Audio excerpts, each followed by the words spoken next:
Hey gang, Scott Davenport here. This video I've got a quick tip for you about photographing foliage and doing a little cleanup in post-processing. Now, one of the things that can happen when we're taking photos of trees is the brighter elements behind it, like the sky, speckle through the small spaces in between branches and leaves, and that can be distracting.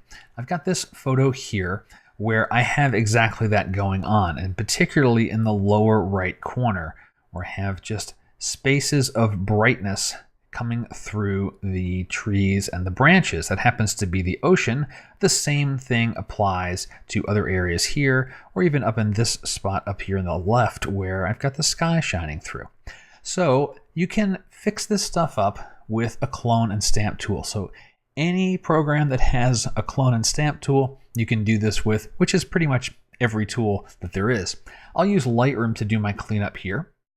Press the Q key, so I've got my healing brush. I have set it to clone, and let's work on this lower right corner. So I'll make a pretty healthy sized brush and just click once in the area. Press the H key so I can see where Lightroom sampled. That's a pretty good choice. Raise that and size it up a little bit. Let me turn off the H key so I can do a couple of other clicks through here just to clean that up.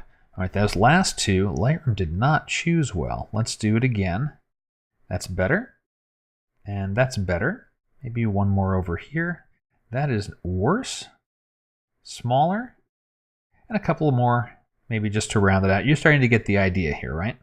Now, one other thing I would probably do to downplay this is with the brush, choosing a burn. So doing a dodge and burn, we'll do a burn on this area.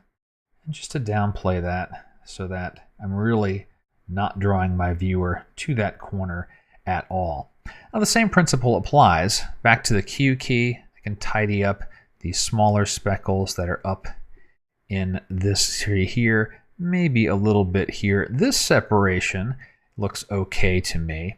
But just, you get the idea here, right? You're getting rid of these little bright spots that are showing in between major areas of the foliage.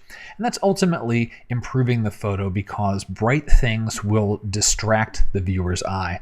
And now, with a cleaner edge, it's very, very obvious where I want my viewer to look. I'm guiding them to the tree out on the ridge there. And that's as simple as it gets. It's a very easy thing to do with clone and stamp.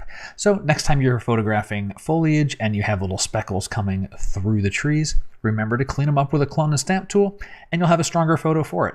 Well, my name's Scott Davenport. I hope you enjoyed the video. Thanks for watching.